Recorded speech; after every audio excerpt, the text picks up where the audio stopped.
As our people referred to the continent of North America, as what the non-native people refer to it as, it is known to us as Turtle Island.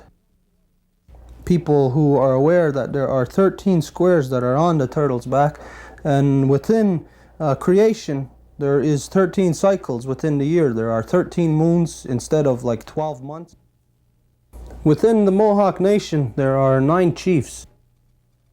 Today modern science has discovered that all animals that have horns or antlers, that they are also like beacons, like an antenna. Our law is based upon the Great Law of Peace, which is symbolized through a great white pine. And it is stated that atop the great white pine that the Creator has placed an eagle to look over the people, to look over the welfare of the nation. The treaty that was made between our people and the foreign governments was the Two-Row Wampum.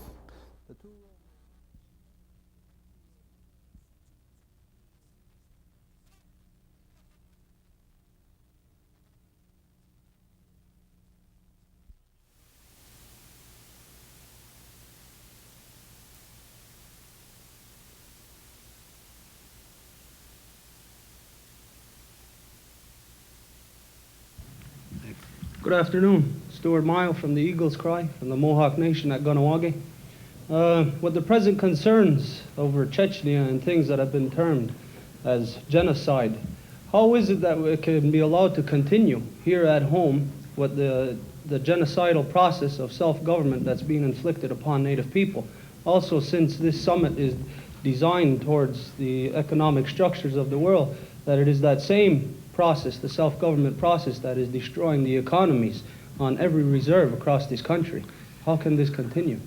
But self-government for Native is a policy of our government. We want the natives of Canada to have more say in the running of their own affairs. It is that same process that is destroying our economic base, that is destroying our lands, it is destroying our society. I don't want to engage in a debate on that with you at this moment.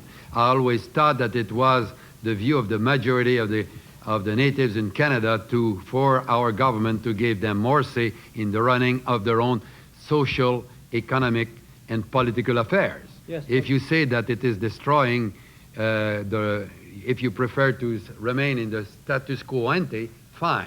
But the policy is we're in favor of devolution, so that, as I said many times, we made enough mistakes for the natives. We should let them run their own show and make their own mistakes. But the process does not put us in control of our own affairs. It simply brings us under provincial and federal guidelines.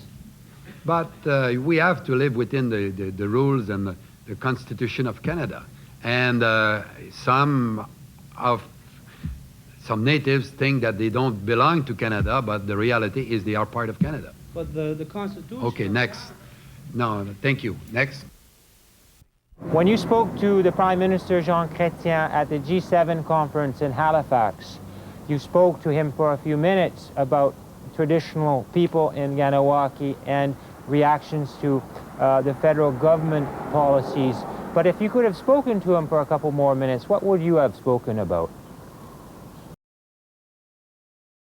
At the G7, Jean Chrétien was very uncomfortable with the questions, and it was clear that he did not want to pursue the line of question that was transpiring.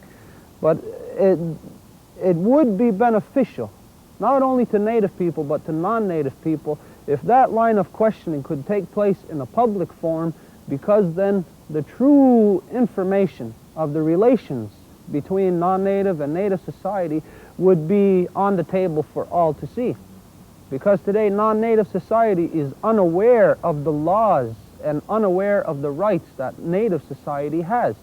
So when non-Native society is unaware of these things, they think that Native society is obligated to abide by the same rules and regulations and everything the same as they, which couldn't be further from the truth also, according to your own law, the Canadian Charter of Rights, which verifies and ensures that all of our treaty rights will be upheld by the Canadian government. then whenever we try to stand up for our rights, it is viewed as a malicious act. So it would be beneficial to pursue this in a public forum. Traditional people are the very source and foundation of all political and social action that transpires in the Mohawk Nation and within all Native nations across Turtle Island.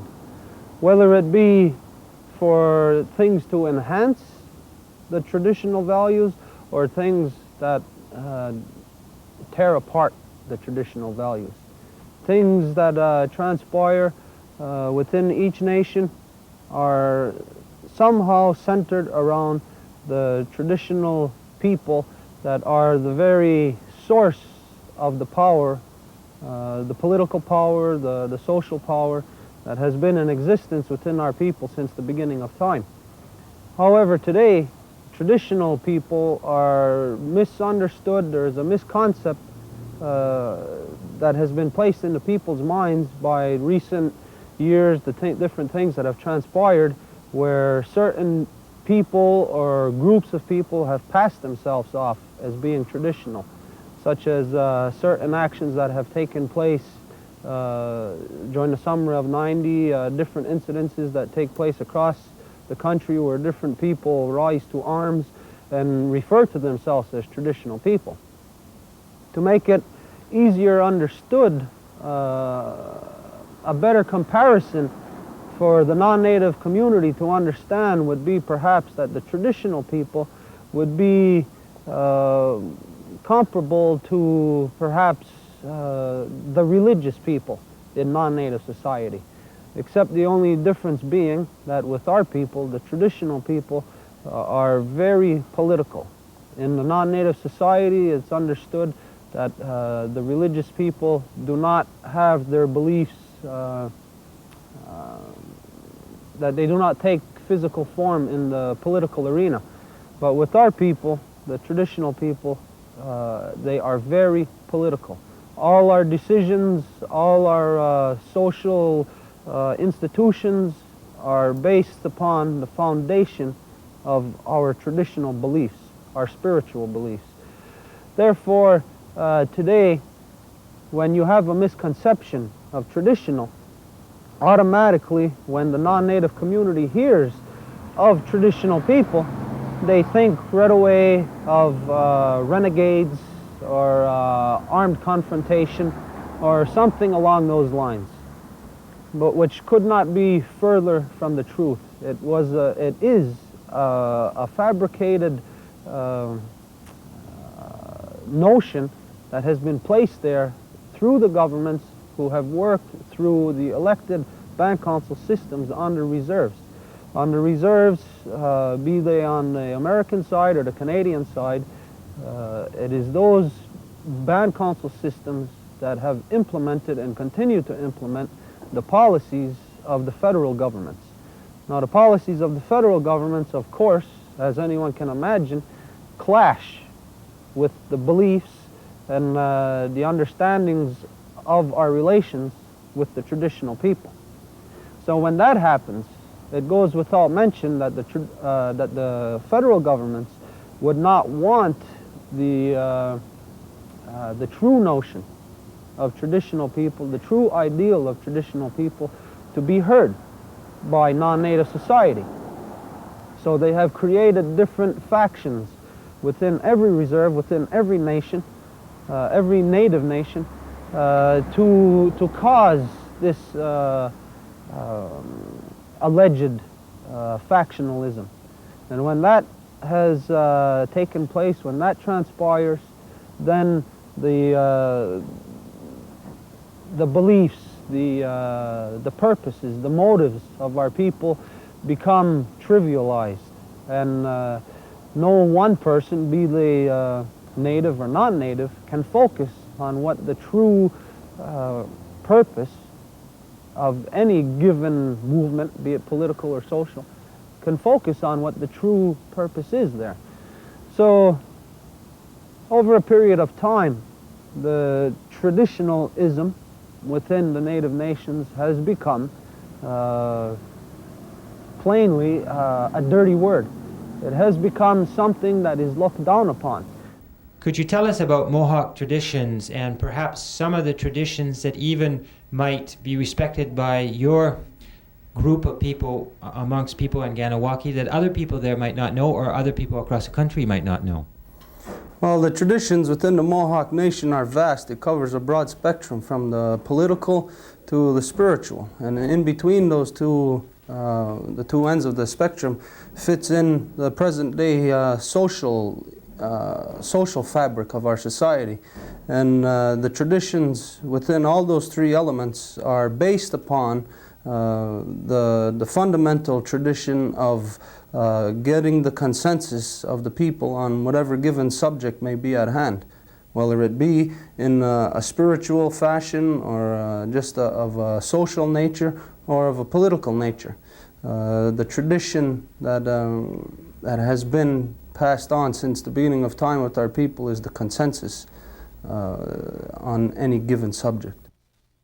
But within non-native society, say for instance any given denomination, any belief is not looked down upon by non-native society. Non-native society does not look down upon Christian fundamentalism. It does not look down upon any other religious organization. They are revered as the foundation of all spiritual beliefs of society. But within our nations, within the native nations, it has been fabricated in such a fashion where it is looked down upon.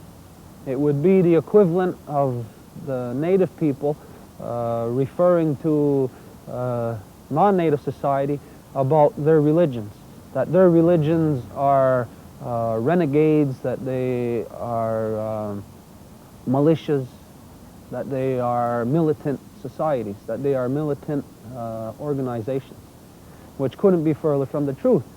Same as with our people, could not be further from the truth. Which brings us to modern day, immediate day things that are happening around us. With the upcoming referendum here in Quebec, we see that many people within non-native society are becoming upset with the native communities because the native communities are getting involved in the referendum process. Within the Mohawk Nation at Kahnawake, the elected council system, which is represented by Joe Norton, has become involved in the referendum process. He has allied with other groups that are against separation and has brought the Quebec government to court claiming that it is unconstitutional for the Quebec government to even have a referendum. So therefore, it puts our people, the native people, in the light that we are interfering with the governmental workings and the social structure of non-native society, where this could not be further from the truth, where it is the stance of the traditional people which truly represents the spirit of our people, the spirit of native people. It is our stance that whatever transpires within non-native society is quite simply non-native society's business. It is not our business, provided that all the agreements, all the relations, all the treaties that had taken place with the previous governments, with the previous regimes, that they still maintain the same relations should the Quebec government come to separate. But however, we find that this separation issue today is not even the main issue. We find that the non-native society is not aware of what the underlying purpose of this referendum issue at this time, what it is all about. We find that the non-native community cannot even consume the intent right now, that they are not prepared to understand what the intent is behind this. The referendum at this time is but an extension of the Meech Lake Accord, which had failed. The Meech Lake Accord, as most people may be aware, as maybe some people have forgotten, that the Meech Lake Accord was for the purpose of finally making Canada its own country, its own government, free and independent of the British Crown. Now, what made the Meech Lake Accord fail was that the agreements and that all the arrangements, the treaty rights and everything with the native people of this land were not fully resolved. According to the British Crown, according to the Queen's representatives, that in order for Canada to become an independent country unto its own, an independent government, that it must first resolve all deals with the Queen's allies. And the Queen's allies happens to be anyone who the Queen has made treaties with. Now, the Queen had made treaties with the native nations of this land. So the process, the true process here, which is basically unspoken of, is how to break those treaties, but not how to have non-native society break those treaties, because that would be incomprehensible how any just society could perform such undignified action. So the purpose of this is how to get the natives themselves to break their own treaties. To the Queen's representatives, that in order for Canada to become an independent country unto its own, an independent government, that it must first resolve all deals with allies. And the Queen's allies happens to be anyone who the Queen has made treaties with. Now, the Queen had made treaties with the native nations of this land. The process here with the Queen's, which is basically unspoken of, is how to break those treaties, but not how to have non-native societies. That would be incomprehensible how any just society break those treaties, because society could perform undignified action. So the purpose of this is how to get the form such to break their own treaties. To the Queen. The reserve of Kahnawake. The political situation today is vastly different than it was for our ancestors, but the traditions, the fundamental traditions still apply, however. Within today's Western-style government, you have different parties within the government. You have different special interest groups with different motives, each of them.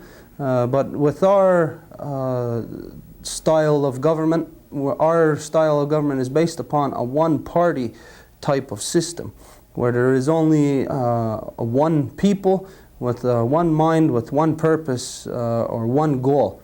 And in that fashion, it is easy to come to a consensus where there is no special interest group or anyone with a different motive influencing the political process, the consensus, the process of coming to a consensus. With our people, the tradition of the general consensus of the people is based upon discussion.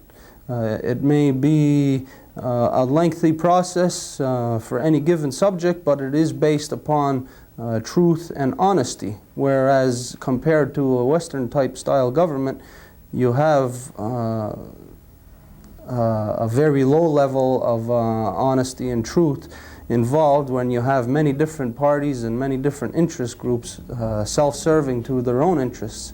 You cannot come to a common consensus that is good for everyone. But within our style government, a common consensus that is good for everyone is always attained. So the divisiveness that you spoke about that has been more or less sown amongst Native people, so it looks like to the non-Aboriginal people that Native people are not in unison when speaking about a particular domain that concerns them, might be present elsewhere in society at large. Well, today everyone, non-native society and native society, is subject to the different political pressures and political realities that exist due to the influence of this Western type style government. You have many special interest groups, you have many different parties, all self-serving, and when you have many different parties and different self-interest groups, it is always best or easiest for them to attain their goals if the people in general or the different parties are divided on any given issue. When they are divided, then the special interest groups can come in and lobby the different factions that may exist. And then it is easier to get the support of the different factions in that fashion, or either in a direct way or an indirect way. Our people, the native society, is subject to this today. Our people have been divided on many subjects due to the influence of this Western type style government. The agents that the federal government use on the Kahnawake Mohawk Reserve and all reserves throughout Canada is the Indian Act agents. They are the elected officials under the Indian Act system that the government has established within our reserves. Now it is these agents that have entered and are continuing to enter into the self-government agreement. The self-government agreement is the tool that the federal government had established that would remove our treaty rights, that would extinguish all our rights on and off the reserve. Within the self-government agreement, there had to be first guidelines that were laid down that both parties must abide by. From the elected Indian Act Council here within Kahnawake, they had established the guidelines that was referred to as the institutions of Mohawk government in Kahnawake. Now within those guidelines and within that mandate, the Kahnawake Band Council had already agreed previously to the terms that all laws from Canada, the Charter of Rights, would apply here on the reserve. The self-government agreement itself is referred to as a new partnership. Now, a new partnership means basically that the deal that was in existence with the two-row wampum, with all the treaties that were ever made, that they are now null and void and that there is a new partnership. Now, if the Charter of Rights recognizes our treaty rights and everything that goes along with that, what is the purpose for a new partnership? The new partnership, the reasoning behind that is to extinguish our rights. Within the terms of the new partnership, which is created by the federal government, it extinguishes clearly, and it states clearly within the terms of that new partnership, that all our rights are extinguished and surrendered. They basically agree that our rights, our title to the land, will first be surrendered to the Canadian government, and then they will grant these things back to us.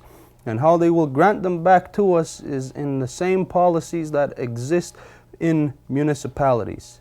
Now, to be a municipality of Canada, you have to apply to the Charter of Rights. Under the Charter of Rights, there is no ethnic group that enjoys, say for instance, tax-exempt status or exclusive rights to a given land base. That would mean that we have no longer control over the reserves, no longer control over other areas of jurisdiction that may take place on a reserve. Also within the self-government agreement, to verify further that our rights are given away, are signed away, is that within the guidelines of self-government you have policing agreement, lands agreement, all different areas such as that. Now within the policing agreement here in Kahnawake, this was just entered into in the latter part of 1995. Now this agreement would come into effect in 1996, but in accordance to that policing agreement, where there was lawyers that had an objective view and had looked at the agreement and had given back the people of Kahnawake their statement as to what this agreement is. And this agreement clearly shows that all our jurisdictions under self-government are, in fact, signed away. The representative of the federal government here under reserve is the elected mayor of the Indian Council, which is Joe Norton. Now here within Kahnawake, in order to have a complete self-government agreement that will be abided by all, that the Kahnawake Band Council must have jurisdiction over all the residents of Kahnawake, or must assume jurisdiction. And if they cannot get it by mandate, they will get it in a de facto style.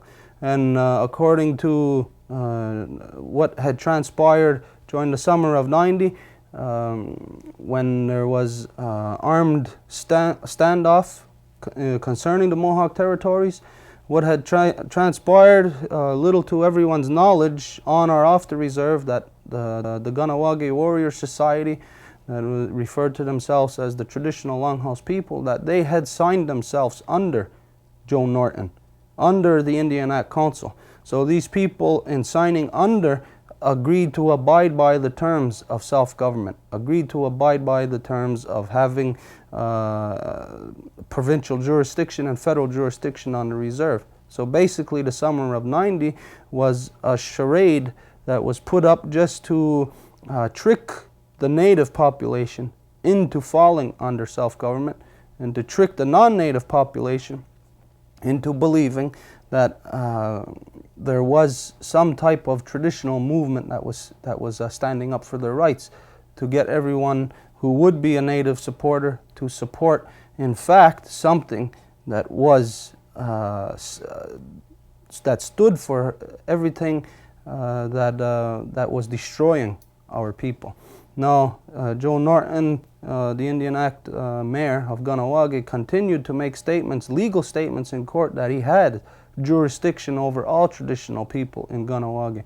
And in this fashion, that means that traditional people could dispute this, could come out and state that no, they never gave Joe Norton this right. But what it comes down to is that with all the force of the Indian Act system and the federal government, they must encroach upon, they must subjugate other Mohawk people, such as myself, other traditional people, which comes into a very dangerous area, because then it means we must stand up and fight for what is ours, to protect what is ours. This here, all that you see, is Kahnawake, and as you can see, it sits in a very strategic area. We are right on the St. Lawrence River. We are right by all the major arteries, the train, the CN rail.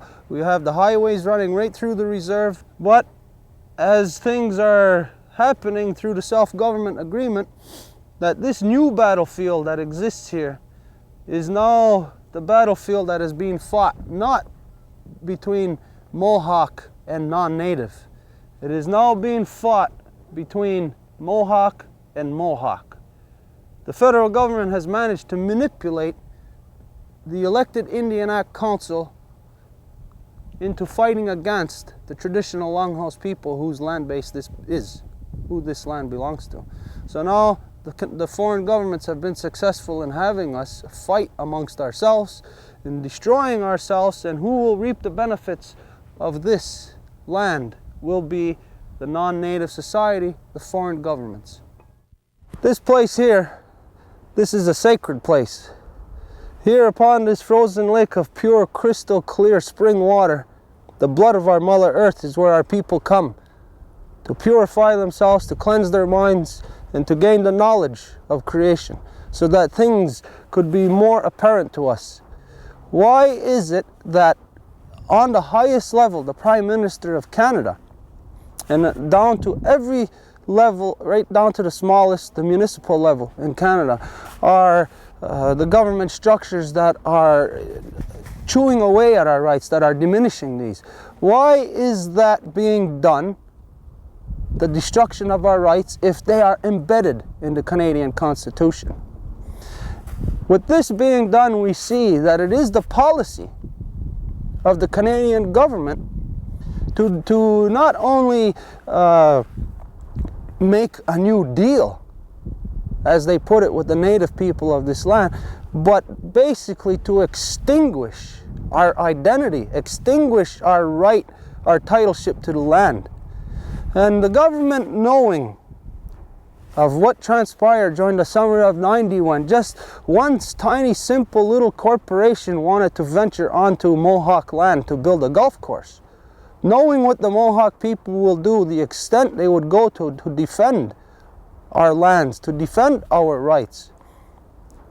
The government knows that in the extinguishment of our rights of self-government, they are not only taking away those rights, but they are pushing our people to the brink.